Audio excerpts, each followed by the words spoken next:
Olá! Nessa aula a gente vai falar sobre esse importantíssimo teorema que diz o seguinte, olha só. Seja f contínua em B e limite de g de x quando x tende a A igual a B. Então, limite de f de g de x quando x tende a A é igual a f de B. Ou seja, o limite de f de g de x quando x tende a A é igual a f de B, mas o B aqui pra gente é o limite de g de x quando x tende a A. A importância desse teorema, pessoal, está aqui, olha. Aqui que está a importância desse teorema. Porque, no fundo, o que está acontecendo aqui? Olha, se f é uma função contínua e existe o limite de g de x quando x tende a A, então você pode trocar. O limite da f é a f do limite. Aqui que está a importância desse teorema. Olha, limite da função f é f do limite. Você pode passar um limite para dentro da função. Esse é o quente desse teorema. Vamos ver como é que a gente justifica isso? Olha só. Então, é isso aqui que eu quero mostrar, né? Vamos pensar na definição aqui de limite. O que significa dizer, via definição, que limite de f de g de x, limite de f de g de x quando x tende a A é igual a f de B.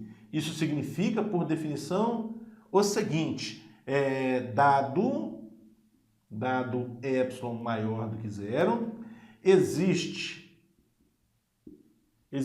um delta maior do que zero, que cumpre a seguinte condição, tal que isso aqui ocorre, ó, zero menor do que módulo de x menos a, que é menor do que delta, implica módulo de f de g de x menos f de b menor do que epsilon. Pronto, estou só organizando aqui o nosso teorema, tá? Então, eu quero mostrar isso aqui, né? Então, o que eu preciso mostrar aqui? Dado um epsilon maior do que zero, eu tenho que exibir um delta maior do que zero que cumpre essa condição aqui, ó. Zero menor que módulo de x menos a, que é menor do que delta, implica módulo de f de g de x menos f de b menor do que epsilon. Pronto, é isso que a gente tem que fazer. Muito bem, vamos começar então a demonstração? Vamos considerar um epsilon dado qualquer. Vamos escrever assim, ó. De fato, agora já escrevendo a demonstração. De fato, considere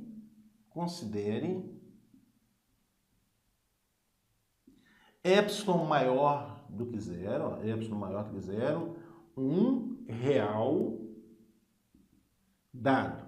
Considere epsilon maior que zero, um real dado. Agora eu vou ter que exibir esse meu delta aí, né? Bom, vamos usar primeiro o fato de que f é contínua em B. Então, vamos lá. Como f é contínua em B, como f é contínua em B, o que isso significa? Como f é contínua em B, ou seja, vamos escrever o que significa dizer que f é contínua em B. Significa dizer que limite de f de y, quando o y tende a B, é exatamente igual ao f de B. Isso que significa dizer que f é contínua em B. Mas aí você poderia estar me perguntando, mas por que você mudou aqui de f de x para f de y? Só para não ficar muito x no negócio, porque daqui a pouco eu vou usar essa informação aqui que envolve x, tá? Então vamos deixar assim, né? Você escrever limite de f de y quando y tende a b, limite de f de x quando x tende a b, limite de f de c cedilha quando c cedilha tende a b, é a mesma coisa, tá bom? Então tá, vamos lá, vamos continuar. Bom, então, de fato, considera epsilon maior que zero um real dado. Como f é contínuo em B, ou seja, o limite de f de y quando y tende a B é igual a f de B, como isso acontece? Existe um delta 1, vamos escrever assim, ó, existe um delta 1 que cumpre a seguinte condição, ó, tal que estou pensando em definição, tá? Definição de continuidade, tal que módulo de y menos b menor do que delta 1 implica em módulo de f de y menos f de b menor do que epsilon. F de y menos f de b menor do que epsilon. Vamos chamar isso aqui de 1. Tá, um detalhe. De repente você poderia estar me perguntando, mas professor, cadê o zero aqui?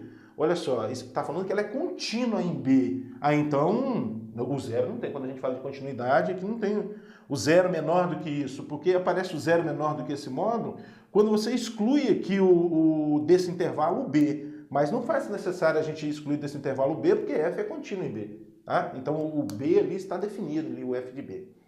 Muito bem. Agora eu vou usar a outra hipótese, né? Qual é a outra hipótese? Essa aqui, ó. Tá? Então vamos escrever assim, colocar um ponto aqui. Por outro lado,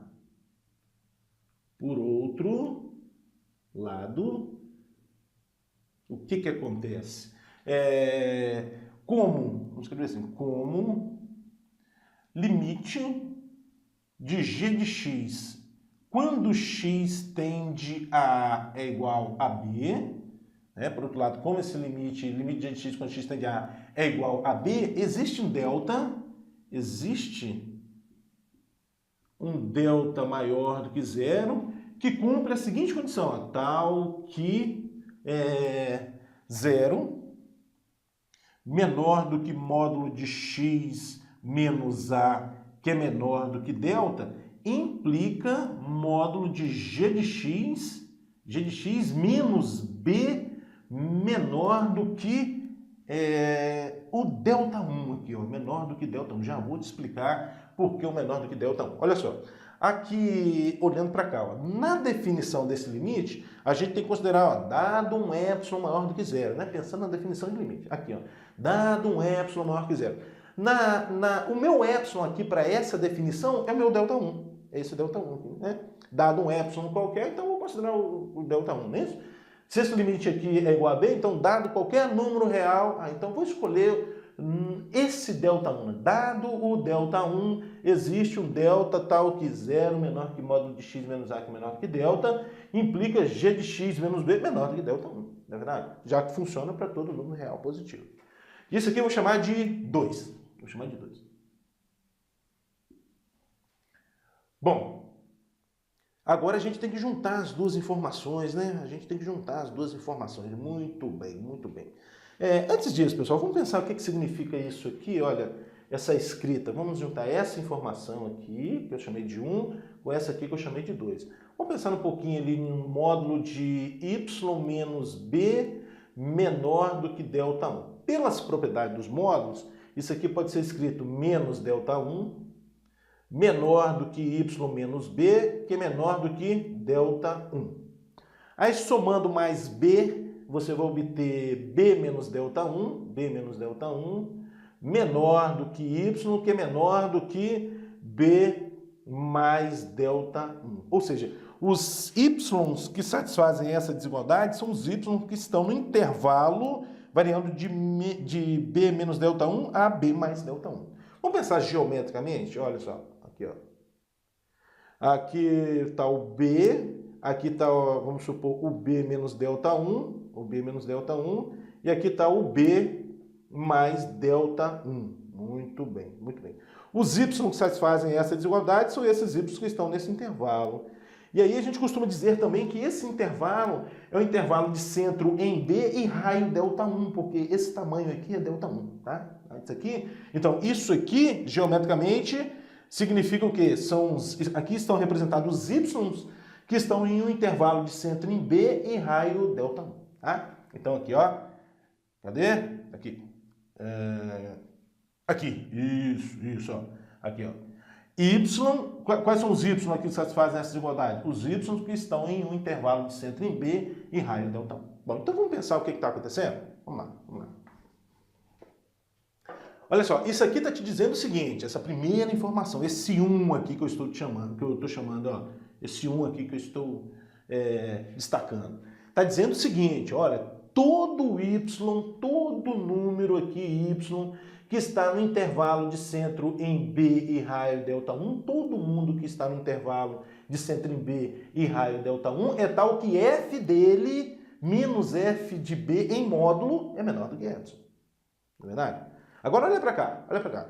O que é esse g de x? Onde está esse g de x? O g de x também está em um intervalo de centro em B e raio ΔI. Opa, se o g de x está em um intervalo de centro em B e raio ΔI, então por 1 a gente conclui que f de g de x menos f de B em módulo é menor do que f. Aí a gente conclui o negócio, não é verdade? Bacana essa demonstração, né? Então vou repetir aqui, ó. O que isso aqui está te dizendo? Todo mundo que está no intervalo de centro em B, né? E raio ΔI é tal que f deles menos f de B em módulo menor do que f. Ora, o g de x também está no intervalo de centro em B e raio ΔI. Logo, por 1, a gente vai concluir que f de g de x menos f de B em módulo menor do que y. E aí a gente acaba, né? Então, vamos lá. Bom, agora vamos escrever assim, ó, de 1 e 2, de 1 e 2, temos o seguinte, 0, menor do que módulo de x menos a, que é menor do que delta, implica módulo de f de g de x, menos quem? Menos f de b, menor do que y. Pronto. Ponto. Isso mostra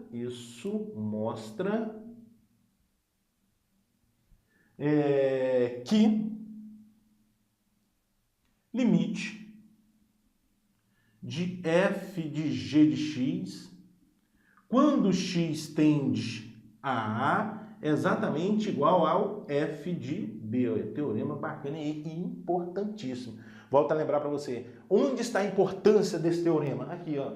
Aqui. Se f é contínuo e existe o limite de g de x quando x tende a A, então você pode trocar, né? Limite de f é f do limite. Vamos fazer um exemplo? Bora lá.